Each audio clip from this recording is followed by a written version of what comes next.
On episode 384 of the 40 Plus Fitness Podcast, we meet Dr. Sabastian Gonzales and discuss his book, I Will Beat Back Pain.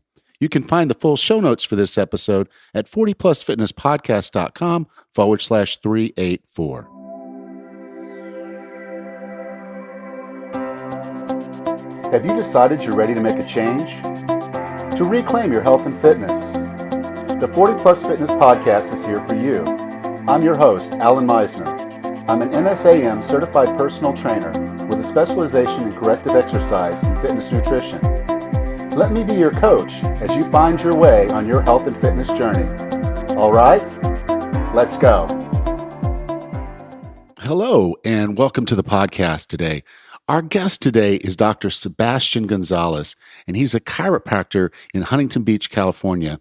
And today we're going to discuss his book, I Will Beat Back Pain. It's a really cool conversation because at some point in our lives, almost every one of us is going to deal with some form of back pain and probably be seeking the help of someone like Dr. Sabastian. And so I encourage you to listen to today's episode, get some tips and feedback on how you can improve your back health.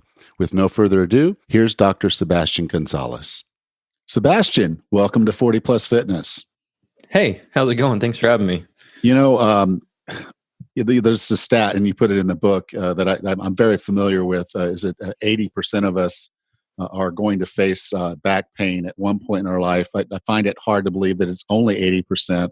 I know I have a couple of times had some issues with my back for various reasons. We'll get into some of those in a moment. But when your back is hurting, it is like the end of the world as you know it, because you're just not capable of pretty much doing just about anything movement-wise that you would want to do. And even sometimes just laying, the depression and all the things that happen when you're going through that kind of pain, it just really is debilitating.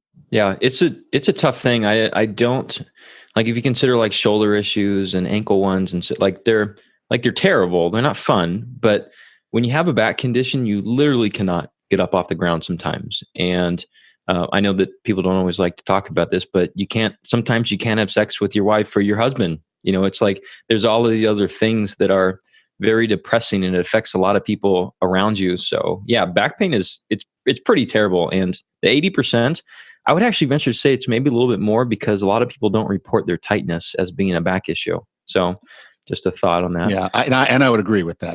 So you sit there and you just do something, and it's just, we'll call it a tweak, it's just hurts a little bit. You're a little uncomfortable, kind of puts you out of sorts for a few days. But, and so, yeah, you're obviously at that point, you're just going to pop some ibuprofen and go about your day, but you're not living an optimal life because you're just not capable. Yeah. I think it's when it hits a certain point for people, when they can't do some normal stuff throughout the day, then they start reaching out for help. But luckily, a lot of them do tend to self-resolve. And I think the body's pretty innate about figuring this thing out. I guess an example would be if someone dislocates their shoulder, you never see them walk around with the shoulder over their head. I think there's these little reset points which help us kind of get through these. But sometimes you just need a little help along the way, and that's why people are in chronic pain sometimes, Yeah. When you got into the book, and this is a little deeper into the book than the beginning, and I kind of wanted to jump ahead to this because I think maybe one of the reasons that we struggle as much as we do is a lot of people actually don't understand how the back works. There's a lot of myths about back pain, and one I'll share with you. I have this great doctor. He's my wellness doctor, so I go to him for wellness visits. And every time we talk, it's like, so what exercises are you doing? How are you doing? What's this? And so when I told him, I'm doing deadlifts and I'm feeling pretty good. And he's like, oh no, don't ever do deadlifts. They're bad for your back. And I'm like, well, actually they're strengthening my back. If I do them right, they're not that bad. But there's this, this thing out there of don't do deadlifts. They're bad for you. There's some other myths that you share in the book. So I hope people realize that's a myth. And that's why I'm saying that. If you know how to do deadlifts with good form, they're not bad for you. They're actually a good way to strengthen your posterior chain. Yeah, it was actually funny recently on I saw a whole thread going around on Instagram where it was the news, I think in Michigan or something like that.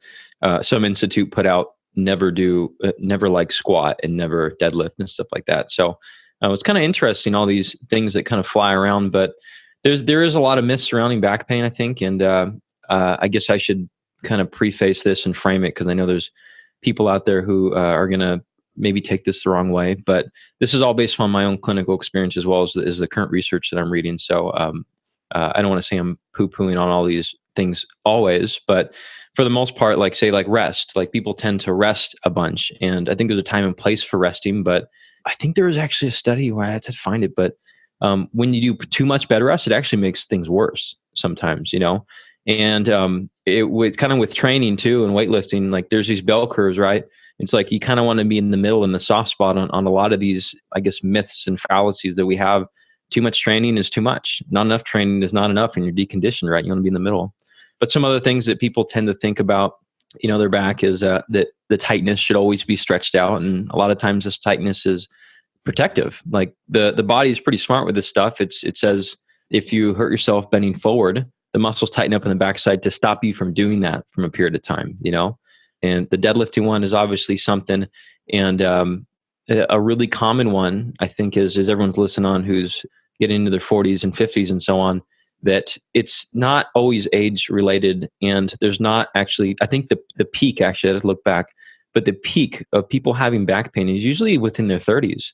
And a lot of people who are into their 40s and 50s are saying like, oh, I'm just getting older and this is how it is. And I'm getting arthritis. And I see people every day and sometimes I'll discuss this with them, sometimes I won't, but they'll say, well, I get this shoulder issue. Maybe it's arthritis. And I'm like, well, you know, arthritis doesn't really hurt that often. It's just a sign of something going on. It's like it's kind of like water in the ground at your house. And it's just a sign that there was a leak there maybe, but there's not anymore. And it doesn't always have to hurt. And I think a lot of people, that probably one of the biggest myths then I guess would be that people tend to lean a lot of their back pain on the fact that they're getting older and that degeneration is occurring and arthritis is there and osteophytes are there, which are all the findings you'll find on MRI. And that's not always the case. I know that you've had experience with some back issues. Did they talk about that with you too, or no? Well, I didn't go to a medical professional for my back pain.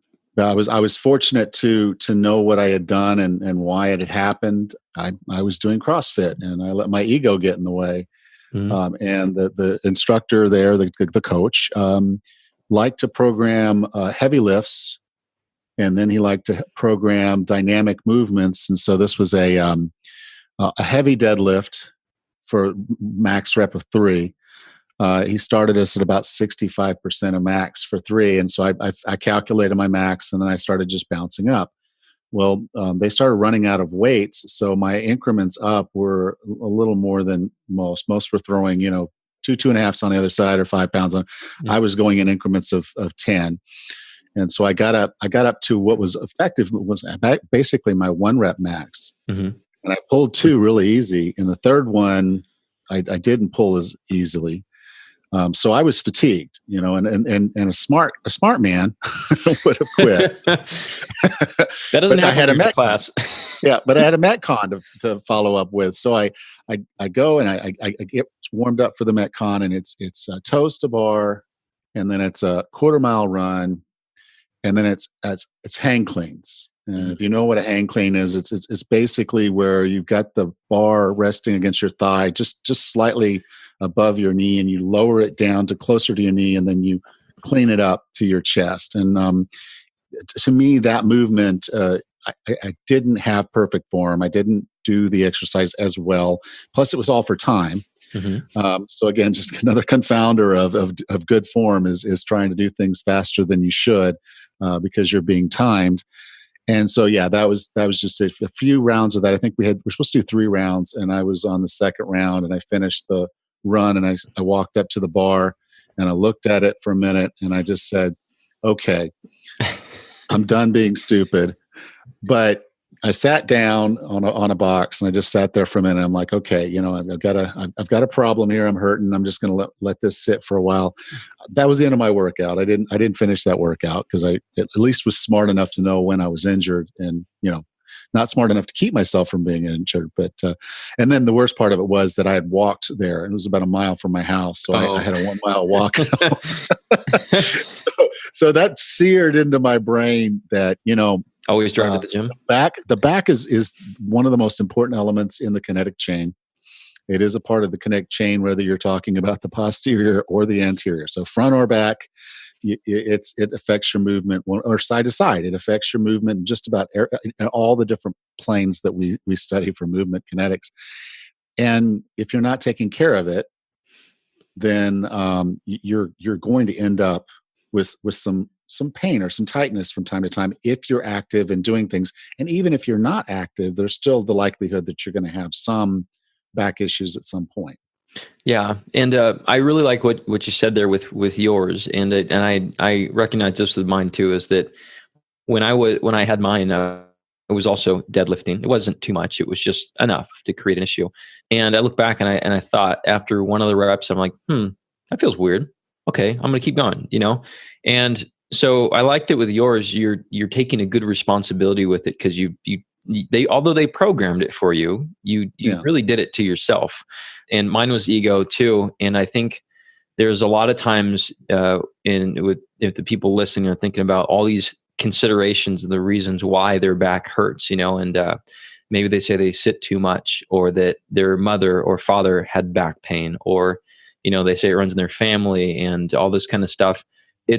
I always like this to say that the environment is not static. Like, we can change it however we want to, and we don't have to do anything we don't want to do. And when it comes to exercise programming, maybe in that one, if someone had an issue with their back that couldn't bend forward, or who had a past disc injury, maybe a deadlift, a clean, and then toes to bar, all possible rounding, forward torquing movements on the spine. Maybe we'd split that up. Like, maybe I wouldn't do deadlifts that day. I would do split squats. Or instead of toes to bar, we might do bird dogs or something. And I had a friend that he had an interesting story. It was a little bit more relationship to, I guess, a sciatica type of presentation. But he was working at a clinic at a school, and he had all these track athletes that were coming in, and they all had hamstring strains. They would call them, but really they presented as like a nerve-based tightness, because sometimes nerve will create tightness in an area as a response to protect the nerve or the back. And so he asked them about their programming, and they were doing crunches and Russian twist and like things like that, a lot of them. And so he basically removed some of the rounding moments of the exercise that they were doing every day, and he replaced them with an extending one, and almost all of them got better without even having to treat them at all.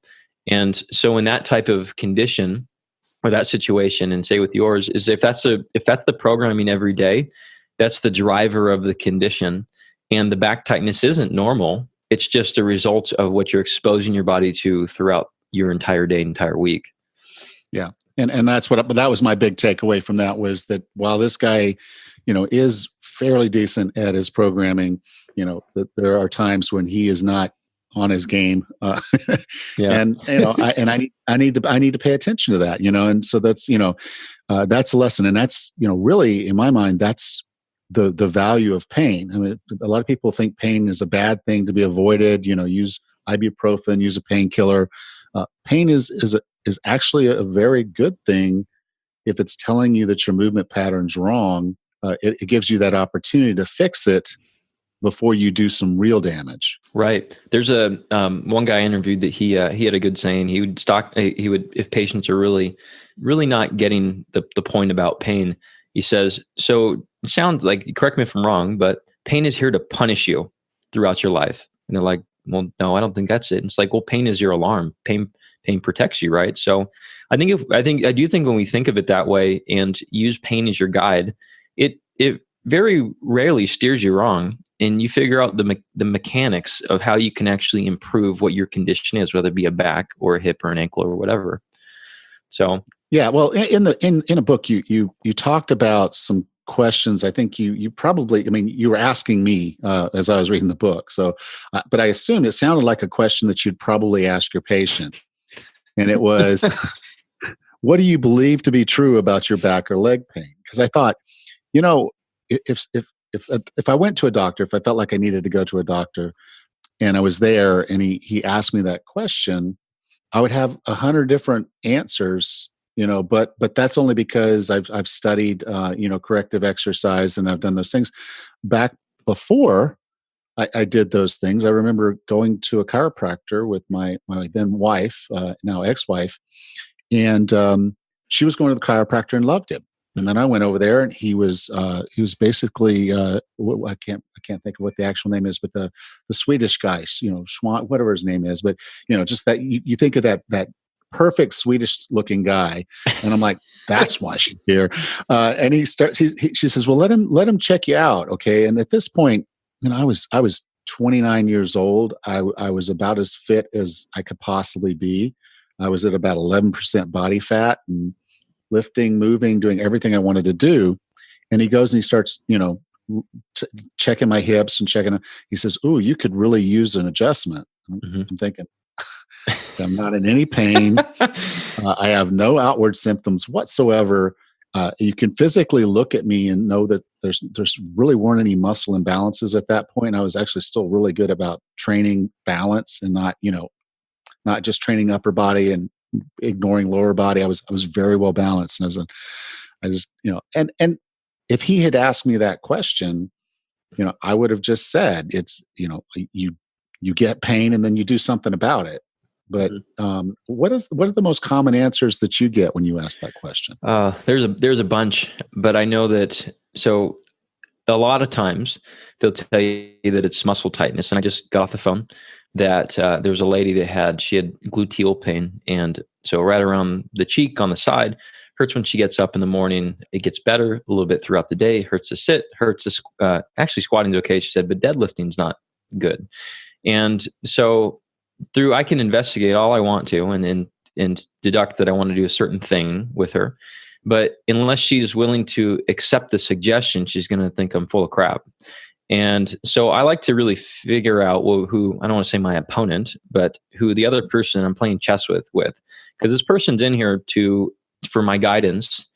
And I had an intern in yesterday, and he said, I really like how you communicate with your patients. And I'm like, well, the way I see it is that this person, this lady in yesterday, she was in for an elbow condition, which she believed it was golfer's elbow. Because she was a golfer and she had elbow pain on the inside part of the elbow. And I found that actually I can change her elbow symptoms based upon position. So seated, she had elbow pain. Laying down, she didn't. And I'm like, if you had a thing in your elbow right there that was like torn up and just beyond belief, just imagine it just like a frayed piece of meat. Is it going to matter what position you're in? It's going to hurt, right? And so I told the intern that I think my responsibility, no matter what the person answers, is to validate that I heard their concern and to disprove them if it needs to be disproved. Because no matter what I say, what I think is not going to matter, because their value system is stronger than what I'm saying today. They just met me. So some people say, I had a girl in recently that I'm just going to do the ones that come to mind. A back one doesn't come to mind right now, but this one was fun. She had a knee condition. And so she was in for a knee. And I said, and she was in for a couple other things. But I said, I was concerned mainly with her knee. And so I'd seen her a few times, and she said, hey, I'm like, how's this knee doing? Because it's been flaring up over the last few months or so. And she said, well, good. And I'm like, explain that to me, because you don't seem confident in that answer, right? And she's like, it's okay. And I'm like, does it hurt? And she's like, yeah, it hurts. I'm like, so do you want to do something about that today? And she says, no. And I'm like, well, how come? She's like, that's just how it's going to be. And she's 35. She's not old. Yeah. And so she says, this is this way because when I was 15, I tore my ACL. And I said, did that hurt last month? She says, no.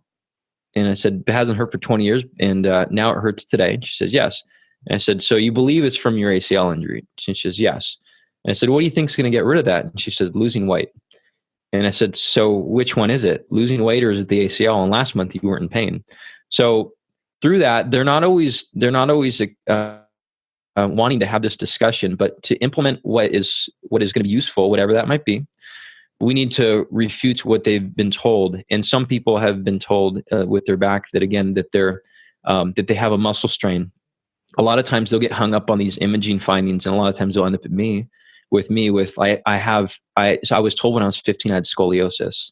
I went to another doctor and he took x-rays and I have arthritis there. I had a disc injury when I was 18 and working out with my friends in the gym, and we were squatting and it hurt ever since. Or I have a weak back. So sometimes the remedies are, well, I think I should clean up my nutrition, and maybe that's merited, maybe it's not.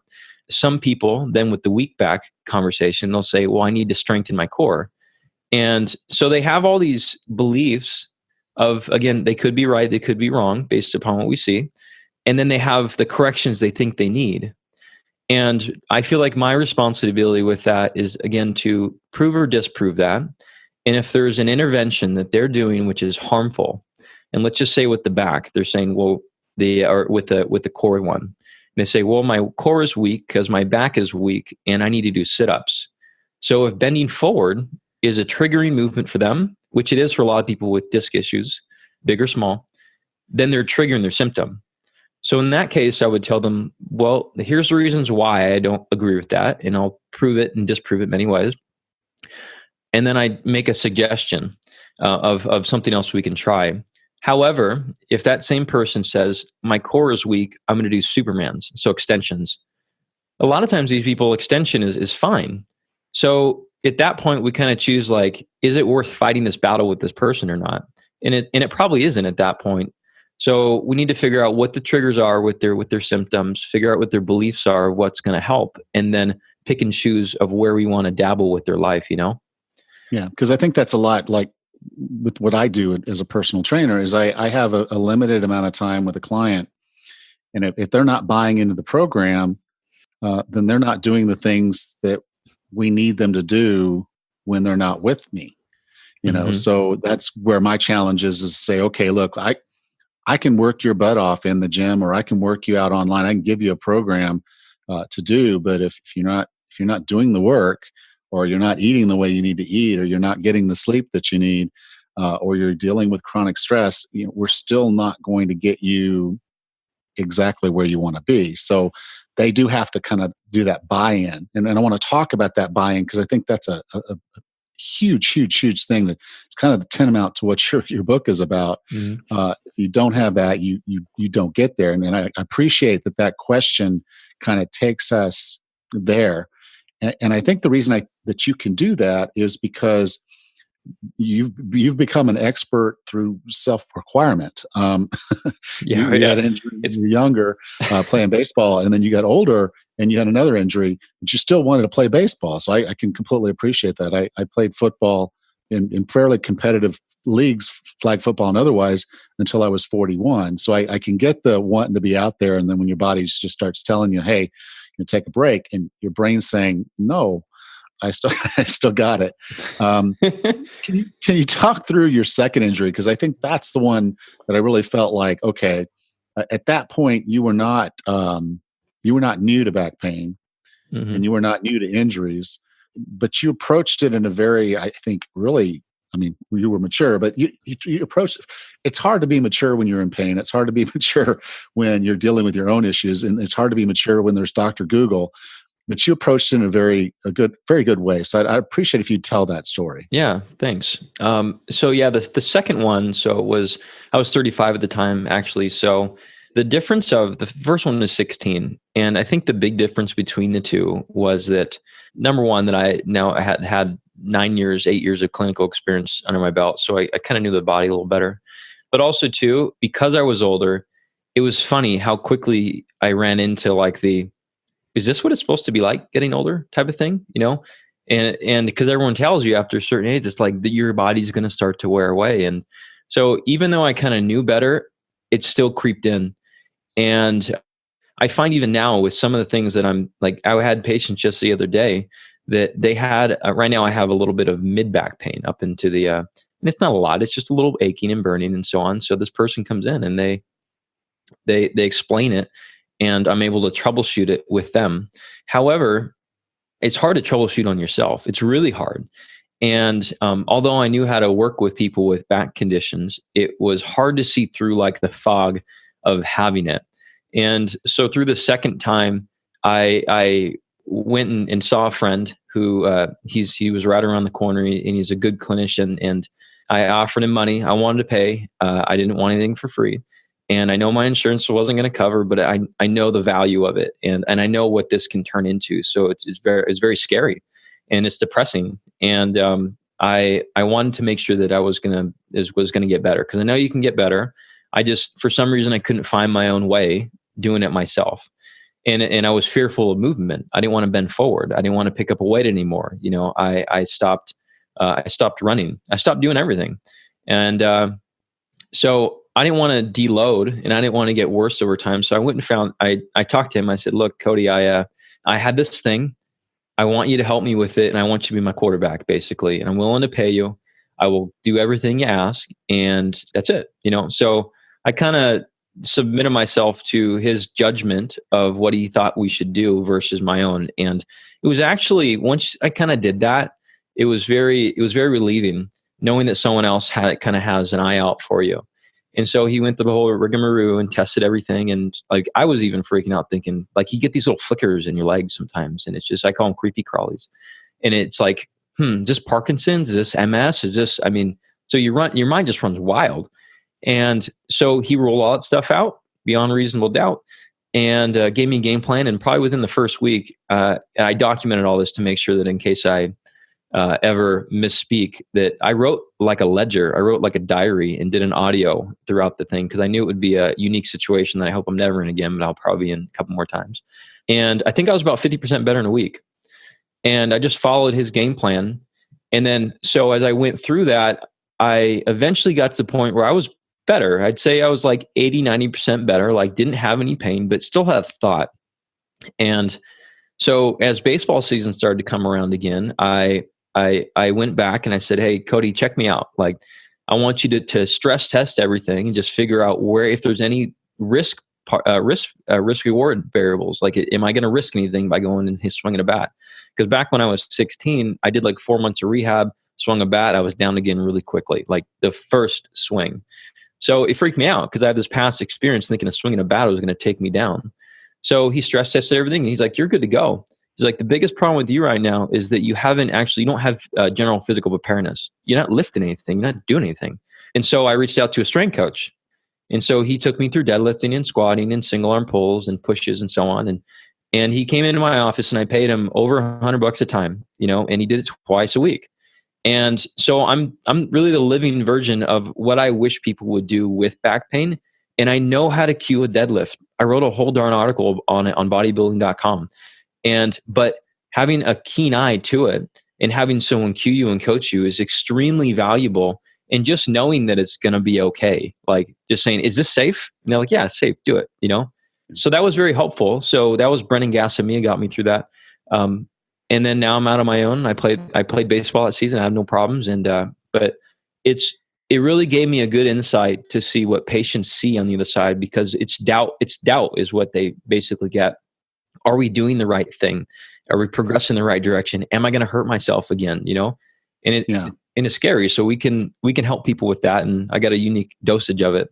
And that's what I really liked about that story is it really kind of brought to bear the fact that when we're going through pretty much any kind of physical or health issue, our brain is the most powerful thing in the room. I mean, if we don't believe we can get better, we're not going to get better. If we don't trust in the process that we're going through, it's not going to work for us, because we're probably going to skip parts. And if you're afraid of the pain and all you want is escape from the pain with the meds, then you're not really getting to the fundamental problem.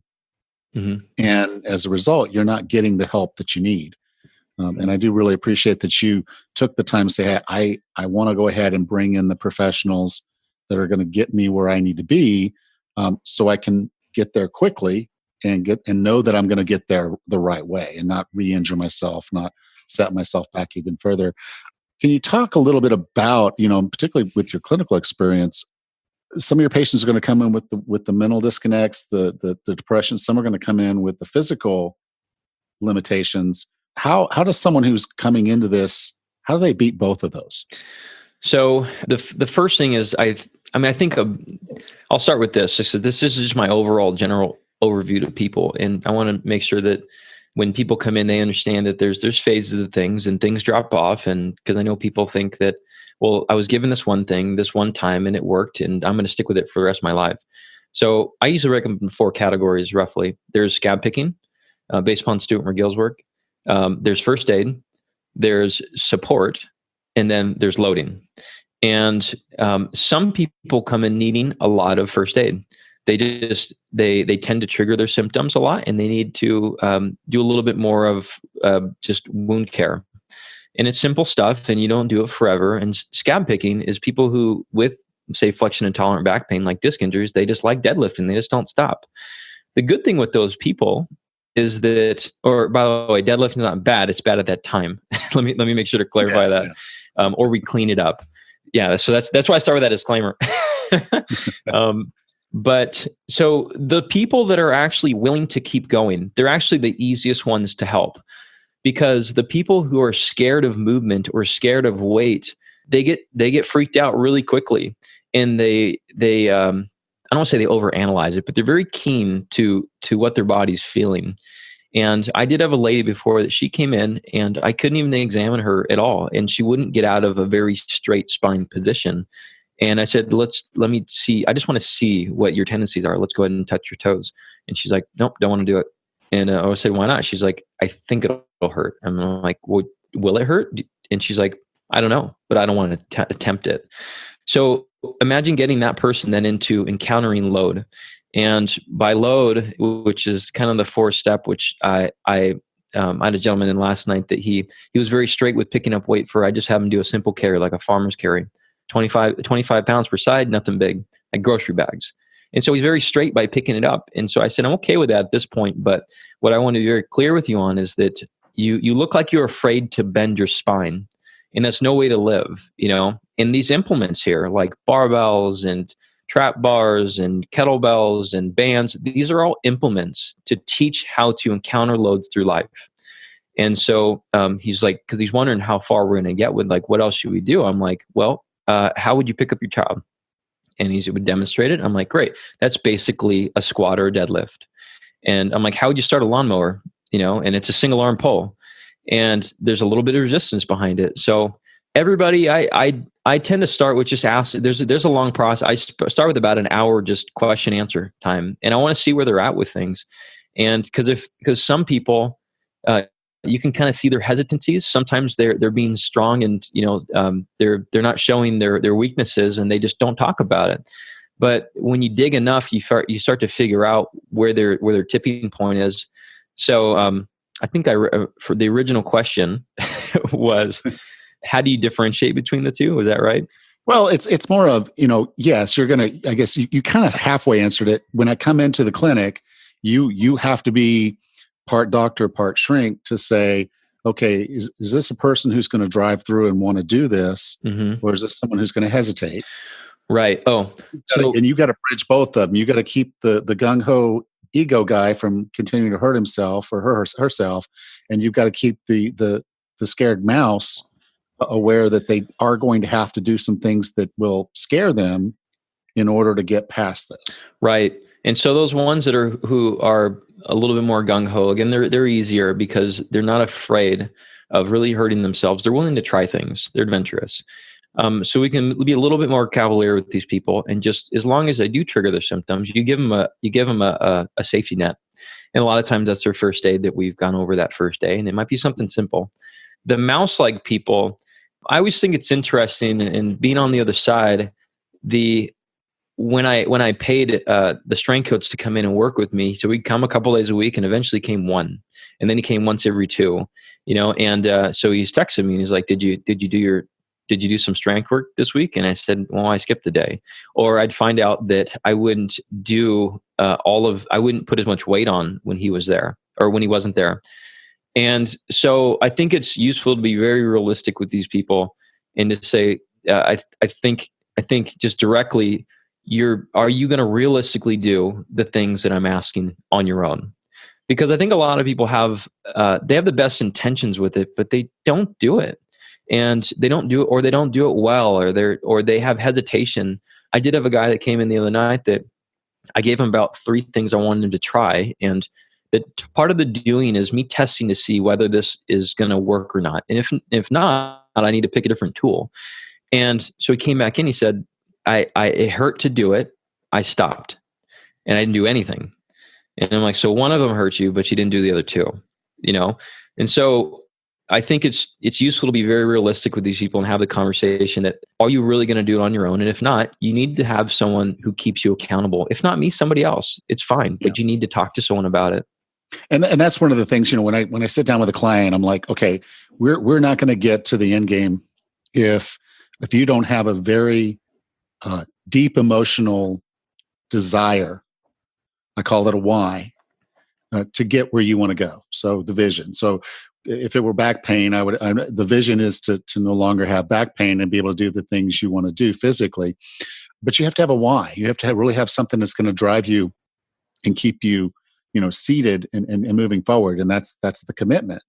So effectively, I think what you're doing there is telling the patient or the client, you have to be committed to this process, or we can't get you where you want to go. And it's not always going to be easy. And sometimes it might be scary, and sometimes it might hurt a little bit, but here's the parameters and here's the steps. And when they do that, I imagine it works pretty well for them. Yeah. And actually I listened to your podcast on goal setting. I think that's very good. Being very honest with what your goal is, and not for losing 10 pounds to fit in skinny jeans. It's to, live longer for your children. And sometimes people are willing to reveal that to us on day one, sometimes not. And I'm sure it happens in fitness coaching as well. But it's because I consider it like, when they come in, I'm opening a novel, and their novel's big. It's like the size of a Bible, and we're flipping through, and we don't know each other, and I don't know what's going on with you, and you don't know me. And it's almost like a first date too. It's like, how much do you reveal on date 1? So I think as I start to learn more about them, I start to realize where I can ask these questions at. And some people, it takes longer than I want it to. And I realize every time they're paying to come in and see me, they're paying for, I beat myself up a little bit about this sometimes, because I want to get there quicker for them, because I want to be very courteous of their cost. But it's about the experience, and part of the experience is them trusting me enough to do what I'm asking them to do. And if we haven't hit that point yet, it's like a stray cat. Like you can't rush that process. It just happens, So I think you're right on the goal setting. For me, sometimes it's scary for people to reveal that. Yeah, and I can definitely get that. Pain is kind of one of those things that cuts through most of the other things that are there, and if we want to avoid it, then it is what it is. Now, I define wellness as being the healthiest, fittest, and happiest you can be. What are 3 strategies or tactics to get and stay well? Well, I would say keep moving. And I think everyone has a different definition of fitness and moving. I like your wellness definition, by the way. Good. Thank you. But I think we've come a long way in fitness to where you see everyone's highlights on Instagrams of their PRs and whatnot. And I tend to think you should just start doing a little bit of something every day and start to expose your body to different things. It doesn't have to be heavy. It doesn't have to be extremely challenging, but just do different things. There might be walking. So just go ahead and move. I would say use the shark analogy, move, Probably another is, if we're talking about physical fitness or at least related to back stuff, is I like people to, again, goal set and figure out, why they are trying to get in the shape that they're in. Because I think there's very happy people who are overweight, and like I've seen very mentally unhealthy people that are skinny. And I don't think we realize that until we come out on the other side. But some of the reasons why they end up in my office is because they're doing things that they believe will get them to that fitness or mental goal that aren't necessarily even needed. So really setting your goal, I think, would be useful, and figuring out why the heck you're doing it in the first place. And probably the third is just chill. Don't take your life so darn seriously. Just relaxing every once in a while. Your workouts and your all day doesn't have to be 110%. Just relax, have a cup of coffee, take some deep breaths, take a walk. Just chill. And I don't think we do that enough. You could do that more in Panama, by the way, probably. Yeah, I did this morning. So, yeah, I think it's chill, just chill. I tend to not sweat the small things. I'm very calm. Not a lot of things bother me. I in the past they used to. I would get really fixated on certain things, but they're really not that big when it comes to the grand scheme of things. And there's no point in getting yourself worked up about it. Yeah, I like those. I have a client. I keep telling him, I'd like this statement. I've heard it. I stole it from someone else, but is this really going to matter in 5 years? Right. We remember it happened in 5 years. So why are you giving even 10 seconds of thought to something that 5 years from now is not even going to bother you? So don't invest that time today to worry about it. But I like those. So thank you for that. So if someone wanted to get in touch with you, learn more about your book, I Will Beat Back Pain, where would you like for me to send them? Probably go to my website. It's going to be easiest. P2sportscare.com. That's P the letter, 2 the number, sports is plural. It's for a while. I'm going to have just a picture on the front. You can click on it, and it just takes you to Amazon.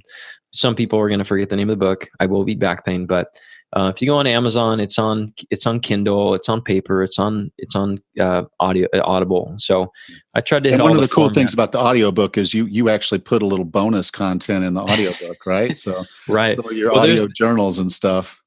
Right. Yeah. So all those ones that I remember the one that I was snipping it in, you can hear the cars passing because I was on PCH over here and I was just getting off a paddleboard. And I was like, should I edit that? I'm like, no, it's kind of cool. It makes it real. It is real. Yeah. But cool. I sounded damn depressed in that thing. So you can't write that stuff, Yeah.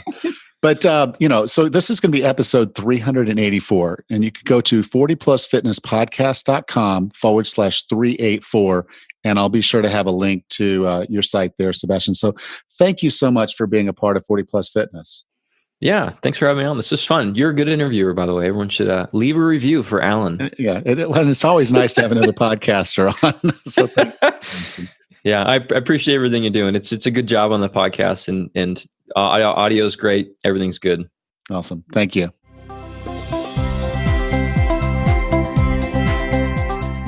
So how did you like that interview? Did you take something away from it that was really good for you? I hope you did. And if you did, would you please consider being a supporter of the show?